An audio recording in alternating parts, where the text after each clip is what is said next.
부장판사가 재판을 맡는 걸로 예. 그랬는데 결과론적으로는 삼성 측의 주장이 거의 그대로 받아들여졌고 정영식 부장판사가 절대적으로 법리에 입각해서 증거에 입각해서 판단했다라고 유랑 기자도 그렇게 이야기했고요. 그러나 다만 이런 부분들이 나중에 재판 결과를 둘러싼 논란에 또 하나의 논란의 요소가 되지 않을까 하는 생각도 드는데 정영식 부장판사 좀 이야기 들어본 거 있습니까? 아니요. 이야기 들은 건 없는데 근데 이제 그런 부분들이 왜 그런 재판부 재배당하지 않았느냐라는 얘기들을 하는데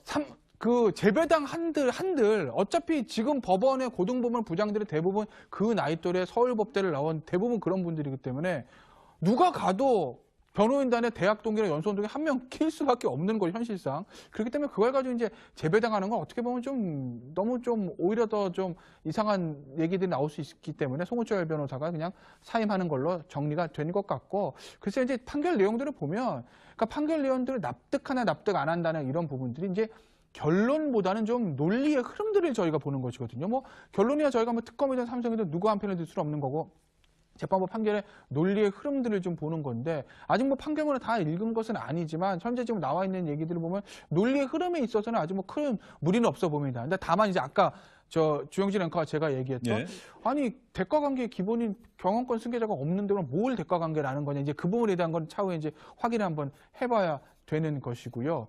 뭐 어찌됐든 간에 글쎄요 이제 뭐 정영식 부장판사는 아마 그 여론과 같은 거 신경 쓰지 않고 본인의 헌법에 있는데 법과 양심에 따라 판결했다 뭐 이렇게 이제 얘기를 하겠죠. 다만 이제 이 판결에 대해서 뭐 법조계 내부 판결문이 공개가 되면 법조계 내부에서도 뭐 시민단체에서도 뭐 정치권까지도 굉장히 왈가왈부 얘기가 있을 건데 글쎄요 내일 오늘 저녁과 내일 사람들이 어떻게 이 판결에 대해서 얘기할지 조금 지켜봐야 될 것 같습니다. 지금 유랑 기자, 일단 집행유예 판결이 나왔기 때문에 이재용 부회장 집으로 돌아갈 텐데요. 어떻게 법원에서 바로 집으로 갑니까? 아니면 구치소 갔다가 갑니까?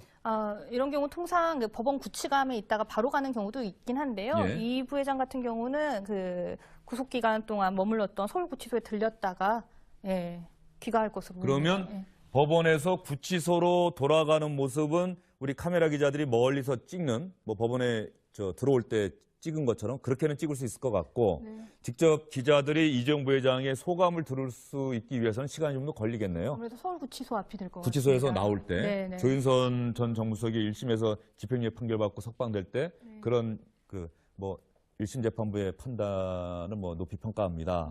뭐 앞으로도 재판 남아서 성실히 임하겠습니다. 이렇게 이야기했던 기억이 나는데 이재용 부회장의 육성 소감을 들으려면은 구치소에서 나올 때까지 기다려야 될 것 같고요. 그러면 시간이 한 30분, 1시간 정도는 더 있어야 이재용 부회장이 우리 카메라 기자들 앞에 설 것 같고 이재용 부회장과 다른 최지성, 장충기 등 다른 피고인들에 대한 1심 형량과 2심 형량의 차이점을 저희가 한번 정리를 해봤습니다. 화면을 보면서 여러분께 설명을 드리겠습니다. 1심 선고 결과 이재용 부회장에 대한 거죠. 5가지 혐의 모두 유죄가 인정돼서 징역 5년 나왔었죠. 뇌물공여, 횡령, 재산 국외 도피, 범죄 수익 은닉, 위증 다 유죄가 인정이 됐었습니다. 그런데 뇌물공여와 횡령, 유죄 범위의 그 범위가 대폭 줄어들었습니다. 일부만 유죄가 됐습니다. 재산 국외 도피 형량 가장 높은데 재산 국외 도피가 결정적으로 무죄로 판단이 됐습니다. 이것이 양형에 결정적으로 영향을 미친 것 같고요. 범죄 수익 은닉도 무죄 판결 받았고 위증은 뭐 그대로 유죄 판결 받았습니다. 그래서 징역 2년 6월에 집행유예 4년이 나왔다. 뇌물 액수가 그렇다고 한다면 1심 재판부가 89억 원을 인정을 했는데 36억 원? 이것만 지금 인정됐다고 봐야 될까요?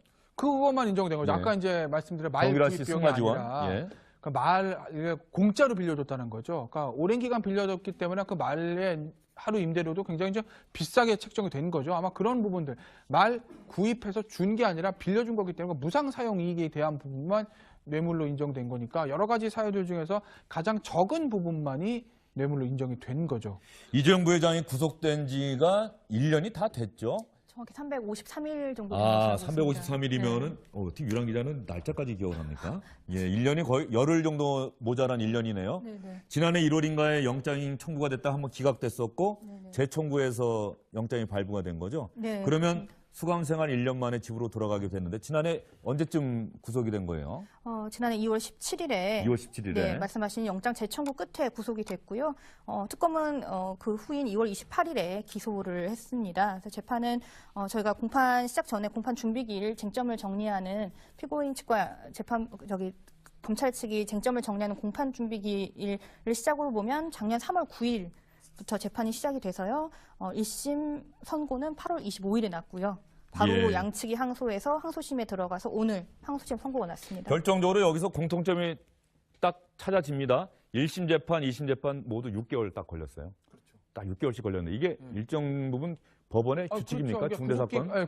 구속 기간에 정해져 네. 있는 거죠. 구속 기간 정해져 있어서 그 구속 기간 안에 끝낸 건데 이 이재용 부회장 재판 같은 경우에는 뭐 박영숙 특검도 예전에 3개의 재판이 될 것이다 할 정도로 사건 자체의 어떤 중요성을 떠나서 법리도 굉장히 복잡하고 증거도 많고 해서 심리가 굉장히 오래 걸립니다. 1심 같은 경우 거의 매일 심리를 하다시피 했다고 하지 않습니까? 그렇기 때문에 이제 구속 기간을 꽉 채워서 판결을 한 거죠. 예, 그렇다고 한다면 말이죠. 이제 특검과 이재용 부회장의 변호인단이 모두 재판이 끝나고 났으면 나오면서 기자들의 질문에 대답을 했을 것 같아요. 이 어떤 대답을 했는지 상고 여부에 대해서도 영상이 들어오면 들어온 대로 여러분께 그대로 보여드리겠고요. 여기서 우리가 반드시 짚고 넘어가야 할 대목이 있습니다. 이재용 부회장의 항소심 재판 결과가 최순실 씨 1심 재판이 지난달 말에 원래 선고 공판이 내려지려고 하다가 이재용 부회장 항소심 재판 이후로 미뤄졌죠. 다음 주로 미뤄졌죠. 2월 13일로 알고 있습니다. 13일로. 예. 그러면 최순실 씨와 박근혜 전 대통령 아직 선고기일 잡히지는 않았습니다만 재판에 상당한 영향을 미칠 수밖에 없겠다. 왜냐하면 항소심 재판부는 박근혜 전 대통령과 최순실 씨를 더 나쁜 사람으로 규정했다. 이렇게 볼 수가 있지 않습니까? 그렇죠. 일단 유무죄부터 말씀드리면 1심 결과에 따르면 72억인가요? 80억 정도죠. 그 정도가 뇌물로 인정되는데 지금 3심료로 확 줄긴 했습니다. 물론 뭐 50억 아래로 좀 떨어졌긴 했지만 그래도 10억 이상 아니겠습니까?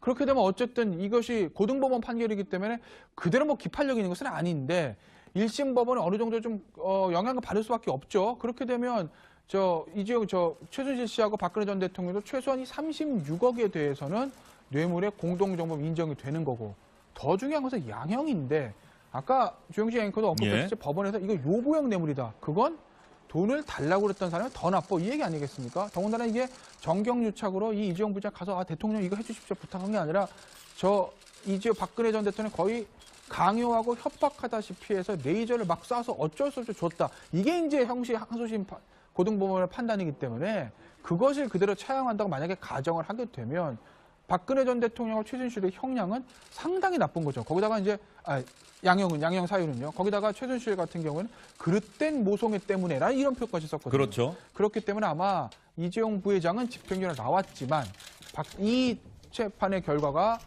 곧 있을 두 사람의 1심 재판에 영향을 미친다고 가정을 하면 1심 재판에서 최순실 씨와 박근혜 전 대통령으로 상당히 높은 형이 나올 가능성이 높아진 겁니다. 박근혜 전 대통령 1심 선고 기일은 언제쯤 잡힐 것 같아요? 유란 기자. 지금 아직까지 전혀 감을 잡을 수가 없습니까? 네. 3월 정도로 예상할 수 있을까요? 어떨까요? 네, 아시다시피 지금 피고인인 박 전 대통령이 출석하지 않은 상태에서 재판 거부하고 있죠? 네, 국선 변호인들이 골석 재판을 진행하고 있는데요.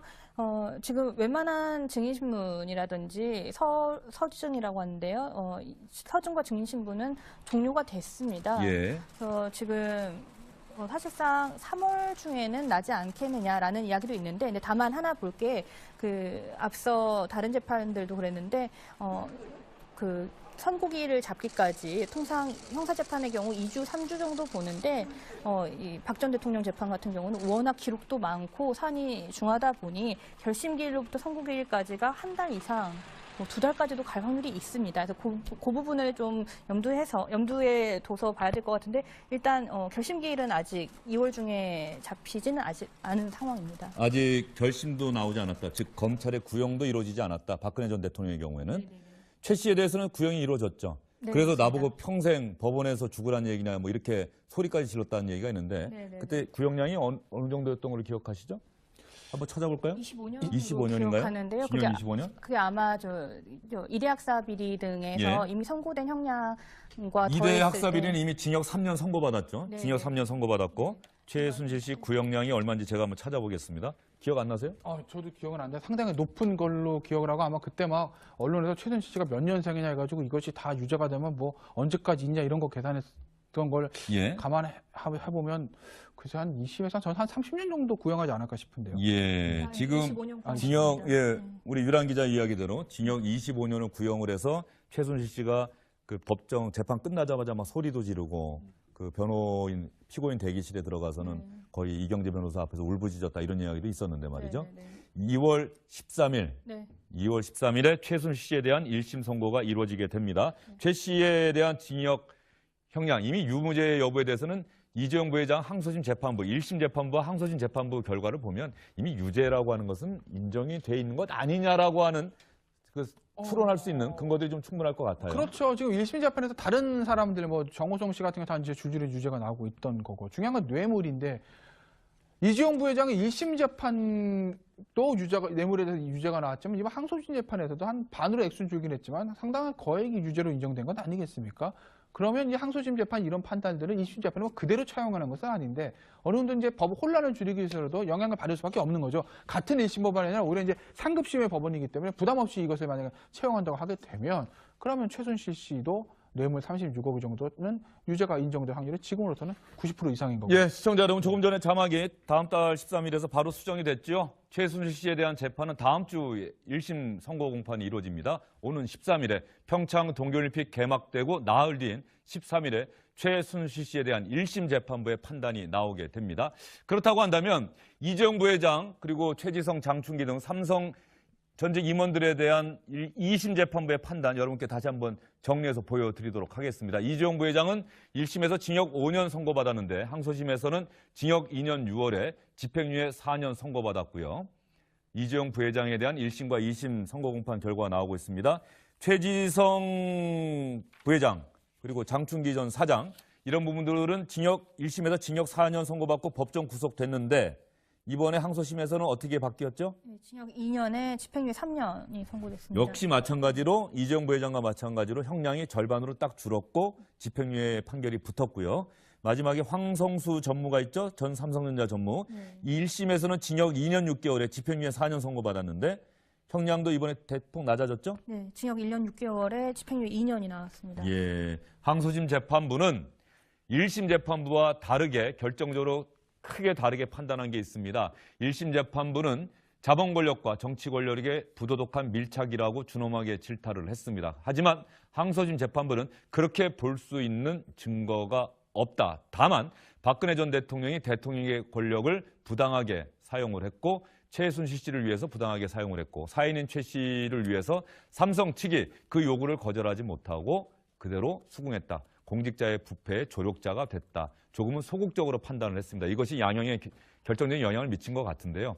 그러면 시청자 여러분, 최순실 씨 국정농단 사건과 관련해서 재판을 받고 있는 다른 피고인들 지금은 도대체 어떤 상황인지 시청자 여러분 좀 궁금하지 않으십니까? 저도 헷갈릴 때가 많습니다. 1심은 끝났는지 항소심도 끝났는지 저희가 그래서 되는 대로 한번 준비를 해봤어요.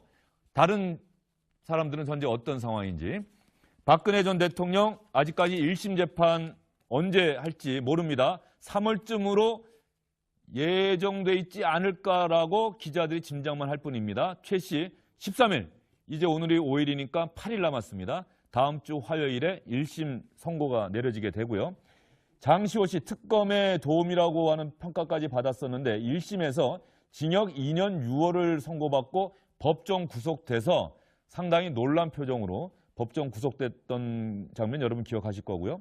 고용태 씨가 구속 뒤 보석 석방됐다. 이거 전 잘 모르고 있었는데 1심이나 뭐 이런 재판을 받았습니까? 고용태 씨가? 네, 지금 인천 세관직 매매 관련해서 그 불구속 상태에서 재판 진행 중입니다. 네. 현재 재판이 진행 중이군요. 네. 구속이 됐다가 보석으로 석방이 됐었고 네. 고용태 씨가 국정농단 사건의 단초를 연 결정적인 인물 아닙니까? 그렇죠. 예. 국정농단 사건 단초를 결정적인 인물인데 어쨌든 이제 국정농단 사건과는 아주 직접적인 연관이 있는 건 아닌데 뭐 물론 넓게 보면 연관이 있긴 하는 거죠. 최순실 씨가 결국 개입된 범죄니까 어쨌든 그것으로 이제 구속이 됐다가 보석이 석방이 된 것이고 이제 국정농단 사건들이 거의 다 1심 재판이 마무리돼 가는데 문제는 이제 박근혜 전 대통령 같은 경우에 저거 말고 국정을 특활비 수수라는 것 그것도 이제 새로운 재판이 또 시작이 돼야 되는 것이기 때문에 아직까지 끝나려면 사실은 6개월, 한 7개월 정도 있어야 되는 거죠. 예, 현재 서울고등법원에서 들어오고 있는 영상은 없는 것 같은데요.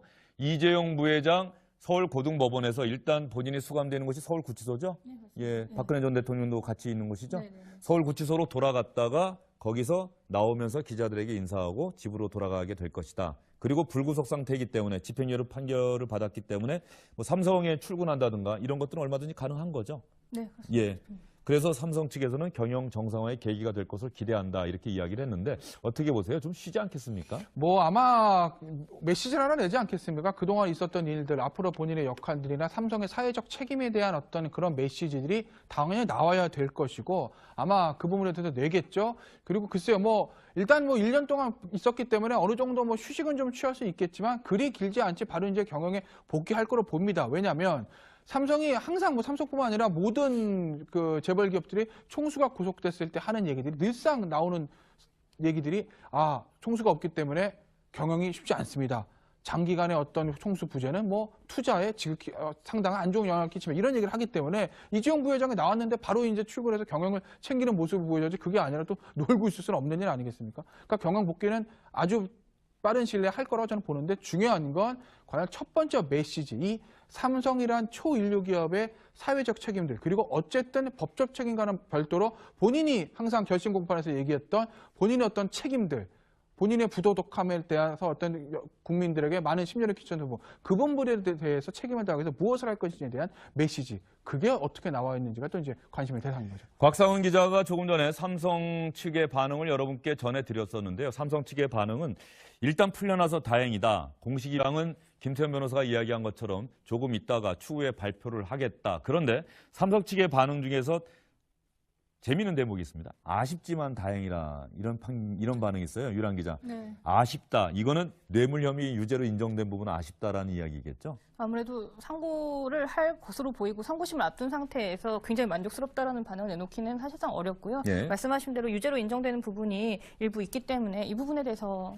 아쉽다고 하는 것 같습니다. 지금 연합뉴스 기자가 전한 삼성그룹의 내부 분위기 중에는 2심 항소심 재판부의 판결이 딱 나오자 주문을 읽고 나자 뭐 환호성을 터뜨리는 모습도 일부 보였으나 어쨌든 간에 삼성에 대한 어떤 국민 여론의 엄중함 이런 것들 때문에 상당히 전반적으로는 상당히 어떤 뭐 환호성을 한다거나 지른다거나 이런 분위기는 아니다라고 이야기를 하고 있는 게 앞으로 또 대법원 판결까지 남아 있을 테니까. 그러니까 아까 유란 기자가 또 말씀하신 아쉽지만이란 그 부분에 대해서 역시 삼성은 반드시 상고를 하겠구나라는 그런 이제 예측을 해볼 수 있는 거고, 왜냐하면 다른 걸 떠나서 어쨌든 이 뇌물이란 게 집행유예니까 구속은 안 되지만 뇌물이 만약에 유죄행위로 최종 확정 판결이 되면 어쨌든 부패 사범이거든요.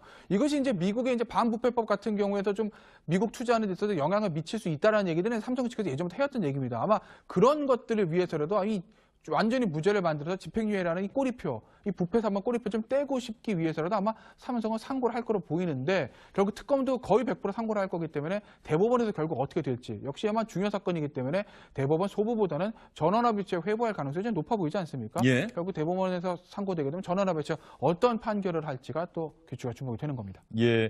이재용 부회장이 지금 시간 정도면은 아까 저희가 판결문이 나온 시간이 3시 조금 넘어서 아닙니까? 지금 시간 정도면은 법원을 떠나서 구치소로 갈 수도 있을 것 같은데 그 다른 피고인들의 재판까지 좀 같이 끝나야 되나요? 보통 이재용 부회장 정도 되는 피고인이면 그 버스에 혼자 탑니까? 어떻습니까? 그렇죠. 버스에 혼자 타는지 같이 제가 보통 모르겠는데 혼자 내리는 경우가 많거든요. 예, 그렇죠. 근데 끝나는 경우는 지금 다 같이 이제 끝난다고 보면 돼. 아마 이송은 따로 할 겁니다. 왜냐하면 두 사람이 공범관계이기 때문에 재판장에 이제 출정할 때는 따로 이제 하는 건데 오늘 어쨌든 집행유예를 받고 구치소 돌아가는 것이기 때문에 호송 자체를 어떻게 분리해서 할지 그것까지는 뭐 제가 알 수는 없으나 어쨌든 재판장을 떠나는 거는 본인에 대한 선고뿐만 아니라 나머지 공범들에 대한 선고가 다 이루어진 다음에 이제 재판장을 같이 퇴정을 하는 것이거든요. 근데 지금은 아마 다 선고가 끝난 상태이기 때문에 이미 다 퇴정을 해서 지금쯤 아마 거의 서울구치소에 거의 다 가지 않았을까 싶은데 고등법원에서 서울구치소까지 뭐 거리로 한 25분이면 도착하지 않습니까? 전경련 사실상 이 국정농단 사건이 불거진 이후에 전경련 해체까지 그 대기업 총수들이 전경련에서 떠나겠습니다 이런 이야기까지 했는데 전경련이 일단 반응은 내놨습니다. 법원의 신중한 판결, 객관적 사실과 법리를 종합적으로 고려한 법원의 신중한 판결을 존중한다 이렇게 밝혔습니다. 일단 대기업, 삼성그룹 본인들 그리고 전경련에서는 이번 항소심 재판부의 판결을 반기는 그런 모습이 역력하게 보이는데 정치권 또 특검은 어떤 반응 보이고 있는지 아직까지는 들어오는 기사가 없습니다. 들어온 대로 여러분께 전해드리겠고요. 유란 기자가 제가 항소심 재판부의 양형은 계속해서 정리를 해드렸어요. 징역 5년에서 절반인 2년 6개월에 집행유예 4년이 됐다라고 하는데 항소심 재판부가 결정적으로 1심 재판과 다른 판단을 한 부분을 그 5가지 혐의에서 아까 화면 저희가 준비한 거 좀 보여주세요. 그걸 보면서 유란 기자가 좀 설명을 좀 해주세요. 1심 재판부와 항소심 재판부의 판단이 결정적으로 무엇이 달라졌는지 각 혐의별로 뇌물 혐의부터 한번 볼까요? 뇌물 혐의 보면 한번 화면을 보여주세요. 화면 보여주시면 저희가 이야기를 해나가겠습니다. 뇌물 공여 같은 경우는 1심에서 그 인정된 부분은, 유죄로 인정된 부분은 그 승마 지원, 정유라 씨에 대한 승마 지원과 그다음에 그 장시호 씨 관련한 동계영재센터 부분이었습니다. 근데 그 부분, 그다음에 미르 K재단 같은 경우는 무죄가 됐고요. 근데 항소심에 와서는 1심에서 유죄로 인정했던 동계센터까지도 무죄로 봤고요. 승마 부분에 있어서도 범죄로 인정한 액수가 굉장히 줄어들었습니다. 그리고 횡령도 뇌물공여와 횡령이 그 공소 사실이 사실상 같거든요. 횡령도 뇌물공여와 같은 판단이 나왔고요. 재산국의 도피와 범죄 수익 은닉 같은 경우는 1심에서 그 액수 자체는 부분적으로 인정됐지만 유죄가 나왔던 것이 항소심에 가서 모두 무죄가 나왔고요. 위증, 국회 위증 같은 경우는 1심과 마찬가지로 항소심에서 또 유죄 판단했습니다. 예. 자, 1심과 2심의 판단의 차이점 여러분 일목요연하게 보여드리고 있습니다. 위증은 형량에 큰 영향을 미치지 못하는 건데 어쨌든 간에 유죄가 그대로 인정은 됐습니다. 뇌물 저 부분에 있어서 1심 재판부는 89억 원 인정을 했는데 아마 36억 원만 인정하면서 저 부분이 그 양형에 영향을 미쳤고요. 재산 국외 도피가 유죄에서 무죄가 되면서 양형 징역 5년에서 징역 2년 6개월로 절반으로 줄어드는데 결정적인 영향을 미치지 않았을까 싶고요. 지금 방금 들어온 소식에 의하면 이재용 부회장이 서울고등법원을 떠나서 서울구치소로 가는 호송차 안에 올라탔다고 합니다. 다만 아직까지 저희는 영상이 들어와 있질 않네요. 일부 다른 방송에 좀 영상이 나간 것 같은데 결정적인 차이가 보통 오늘 재판받기 위해서는 이 결박한 상태 또 수갑을 차고 들어오죠. 어떻습니까? 결박만 합니까? 수갑은 안 찹니까? 재판받으러 올 때. 그런데 이 결박은 풀렸대요. 이미 네네. 집행유예가 돼서 그런지 몰라도. 호송차에서 저희가 내리는 모습, 법정으로 오기 위해 호송차 내릴 때는 수갑을 차고 있습니다. 예. 사실상 그분을 좀 가리고 저희도 방송을 예. 하는데 법정 안에 들어와서는 자유롭게 수갑을 사용하지 않고요. 예. 판결했다 뭐 이렇게 이제 얘기를 하겠죠. 다만 이제 이 판결에 대해서 뭐 법조계 내부 판결문이 공개가 되면 법조계 내부에서도 뭐 시민단체에서도 뭐 정치권까지도 굉장히 왈가왈부 얘기가 있을 건데 글쎄요. 오늘 저녁과 내일 사람들이 어떻게 이 판결에 대해서 얘기할지 조금 지켜봐야 될 것 같습니다. 지금 유란 기자, 네네. 일단 집행유예 판결이 나왔기 때문에 이재용 부회장 집으로 돌아갈 텐데요. 네. 어떻게 법원에서 바로 집으로 갑니까? 아니면 구치소 갔다가 갑니까?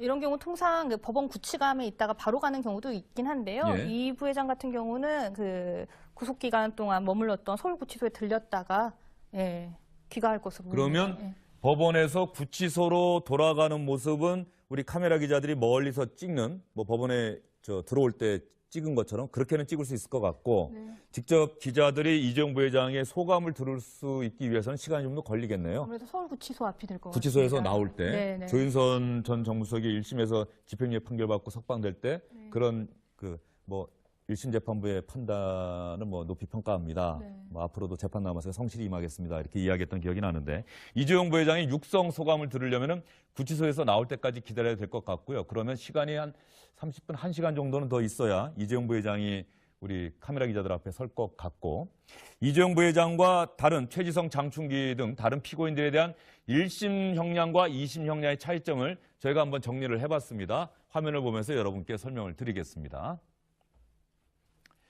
1심 선고 결과 이재용 부회장에 대한 거죠. 5가지 혐의 모두 유죄가 인정돼서 징역 더 나쁜 사람으로 규정했다. 이렇게 볼 수가 있지 않습니까? 그렇죠. 일단 유무죄부터 말씀드리면 1심 결과에 따르면 72억인가요? 80억 정도죠. 그 정도가 뇌물로 인정되는데 지금 30조로 확 줄긴 했습니다. 물론 뭐 50억 아래로 좀 떨어졌긴 했지만 그래도 10억 이상 아니겠습니까? 그렇게 되면 어쨌든 이것이 고등법원 판결이기 때문에 그대로 뭐 기판력 있는 것은 아닌데 1심 법원은 어느 정도 좀 영향을 받을 수밖에 없죠. 그렇게 되면 최순실 씨하고 박근혜 전 대통령도 최소한 이 36억에 대해서는 뇌물의 공동정범 인정이 되는 거고 더 중요한 것은 양형인데 아까 주영진 앵커도 언급했듯이 법원에서 이거 요구형 뇌물이다. 그건 돈을 달라고 그랬던 사람이 더 나빠. 이 얘기 아니겠습니까? 더군다나 이게 정경유착으로 이 이재용 부장 가서 대통령 이거 해주십시오 부탁한 게 아니라 박근혜 전 대통령 거의 강요하고 협박하다시피 해서 레이저를 막 쏴서 어쩔 수 없이 줬다. 이게 이제 항소심 고등법원의 판단이기 때문에 그것을 그대로 차용한다고 만약에 가정을 하게 되면 박근혜 전 대통령과 최순실의 형량은 상당히 나쁜 거죠. 거기다가 이제 양형 사유는요. 거기다가 최순실 같은 경우는 그릇된 모성애 때문에라는 이런 표현까지 썼거든요. 그렇죠. 그렇기 때문에 아마 이재용 부회장은 집행유예 나왔지만 이 재판의 결과가 곧 있을 두 사람의 1심 재판에 영향을 미친다고 가정을 하면 1심 재판에서 최순실 씨와 박근혜 전 대통령으로 상당히 높은 형이 나올 가능성이 높아진 거예요. 박근혜 전 대통령 1심 선고 기일은 언제쯤 잡힐 것 같아요, 유란 기자? 지금 아직까지 전혀 감을 잡을 수가 없습니까? 네. 3월 정도로 예상할 수 있을까요? 어떨까요? 네, 아시다시피 지금 피고인인 박 전 대통령이 출석하지 판사가 재판을 맡는 걸로 예. 그랬는데 결과론적으로는 삼성 측의 주장이 거의 그대로 받아들여졌고 정영식 부장판사가 절대적으로 법리에 입각해서 증거에 입각해서 판단했다라고 유란 기자도 그렇게 이야기했고요. 그러나 다만 이런 부분들이 나중에 재판 결과를 둘러싼 논란에 또 하나의 논란의 요소가 되지 않을까 하는 생각도 드는데 정영식 부장판사 좀 이야기 들어본 거 있습니까? 아니요. 이야기 들은 건 없는데 근데 이제 그런 부분들이 왜 그런 재판부 재배당하지 않았느냐라는 이제 얘기들을 하는데 그 재배당 한들 어차피 지금 법원의 고등법원 부장들이 대부분 그 나이 또래 서울법대를 나온 대부분 그런 분들이기 때문에 누가 가도 변호인단의 대학 동기나 연수원 동기 한 명 킬 수밖에 없는 거 현실상. 그렇기 때문에 그걸 가지고 이제 재배당하는 건 어떻게 보면 좀 너무 좀 오히려 더 좀 이상한 얘기들이 나올 수 있기 때문에 송우철 변호사가 그냥 사임하는 걸로 정리가 된 것 같고 글쎄 이제 판결 내용들을 보면 그러니까 판결 내용들을 납득하나 납득 안 한다는 이런 부분들이 이제 결론보다는 좀 논리의 흐름들을 저희가 보는 것이거든요. 뭐 결론이야 저희가 뭐 특검이든 삼성이든 누구 한 편을 들 수는 없는 거고 재판부 판결의 논리의 흐름들을 좀 보는 건데 아직 뭐 판결문을 다 읽은 것은 아니지만 현재 지금 나와 있는 얘기들을 보면 논리의 흐름에 있어서는 아주 뭐 큰 무리는 없어 보입니다. 근데 다만 이제 아까 주영진 앵커가 제가 얘기했던 아니 대가관계 기본인 경영권 승계자가 없는데 그럼 뭘 대가관계라는 거냐 이제 그 부분에 대한 건 차후에 이제 확인을 한번 해봐야 되는 것이고요. 뭐 어찌됐든 간에 글쎄요 이제 뭐 정영식 부장판사는 아마 그 여론가는 같은 걸 신경 쓰지 않고 본인의 헌법에는 법과 양심에 따라 시작 전에 공판 준비기일 쟁점을 정리하는 피고인 측과 검찰 측이 쟁점을 정리하는 공판 준비기일을 시작으로 보면 작년 3월 9일부터 재판이 시작이 돼서요. 1심 선고는 8월 25일에 났고요. 바로 양측이 항소해서 항소심에 들어가서 오늘 항소심 선고가 났습니다. 결정적으로 여기서 공통점이 딱 찾아집니다. 1심 재판, 2심 재판 모두 6개월 딱 걸렸어요. 딱 6개월씩 걸렸는데 이게 일정 부분 법원의 규칙입니까? 그렇죠. 중대사건? 구속기간에 정해져 있는 거죠. 구속기간 정해져 있어서 그 구속기간 안에 끝낸 건데 이 이재용 부회장 재판 같은 경우에는 뭐 박영숙 특검도 예전에 3개의 재판이 될 것이다 할 정도로 사건 자체의 어떤 중요성을 떠나서 법리도 굉장히 복잡하고 증거도 많고 해서 심리가 굉장히 오래 걸립니다. 1심 같은 경우 거의 매일 심리를 하다시피 했다고 하지 않습니까? 그렇기 때문에 이제 구속기간을 꽉 채워서 판결을 한 거죠. 예, 그렇다고 한다면 말이죠. 이제 특검과 이재용 부회장의 변호인단이 모두 재판이 끝나고 났으면 나오면서 기자들의 질문에 대답을 했을 것 같아요. 이 어떤 대답을 했는지 상고 여부에 대해서도 영상이 들어오면 들어온 대로 여러분께 그대로 보여드리겠고요. 여기서 우리가 반드시 짚고 넘어가야 할 대목이 있습니다. 이재용 부회장의 항소심 재판 결과가 최순실 씨 1심 재판이 지난달 말에 원래 선고 공판이 내려지려고 하다가 이재용 부회장 항소심 재판 이후로 미뤄졌죠. 다음 주로 미뤄졌죠. 2월 13일로 알고 13일로? 있습니다. 예. 그러면 최순실 씨와 박근혜 전 대통령 아직 선고기일 잡히지는 않았습니다만 재판에 상당한 영향을 미칠 수밖에 없겠다. 왜냐하면 항소심 재판부는 박근혜 전 대통령과 최순실 씨를 5년 나왔었죠. 뇌물공여, 횡령, 재산 국외 도피, 범죄 수익 은닉, 위증 다 유죄가 인정이 됐었습니다. 그런데 뇌물공여와 횡령, 유죄 범위의 그 범위가 대폭 줄어들었습니다. 일부만 유죄가 됐습니다. 재산 국외 도피 형량 가장 높은데 재산 국외 도피가 결정적으로 무죄로 판단이 됐습니다. 이것이 양형에 결정적으로 영향을 미친 것 같고요. 범죄 수익 은닉도 무죄 판결 받았고 위증은 뭐 그대로 유죄 판결 받았습니다. 그래서 징역 2년 6월에 집행유예 4년이 나왔다. 뇌물 액수가 그렇다고 한다면 1심 재판부가 89억 원을 인정을 했는데 36억 원? 이것만 지금 인정됐다고 봐야 될까요? 그것만 인정된 거죠. 네. 아까 이제 말씀드린 말 정유라 씨 구입 승마 비용이 지원. 아니라 예. 그 말 공짜로 빌려줬다는 거죠. 그러니까 오랜 기간 빌려줬기 때문에 그 말의 하루 임대료도 굉장히 좀 비싸게 책정이 된 거죠. 아마 그런 부분들 말 구입해서 준 게 아니라 빌려준 거기 때문에 무상 사용 이익에 대한 부분만 뇌물로 인정된 거니까 여러 가지 사유들 중에서 가장 적은 부분만이 뇌물로 인정이 된 거죠. 이재용 부회장이 구속된 지가 1년이 다 됐죠. 정확히 353일 정도 아, 되는 것 같습니다. 353일이면은 어떻게 유랑 기자는 날짜까지 기억을 합니까? 예, 1년이 거의 열흘 정도 모자란 1년이네요. 네네. 지난해 1월인가에 영장이 청구가 됐다 한번 기각됐었고 네네. 재청구해서 영장이 발부가 된 거죠. 네. 그러면 수감 생활 1년 만에 집으로 돌아가게 됐는데 지난해 언제쯤 구속이 된 거예요? 지난해 2월 17일에 2월 17일에. 네, 말씀하신 영장 재청구 끝에 구속이 됐고요. 특검은 그 후인 2월 28일에 기소를 했습니다. 그래서 재판은 저희가 공판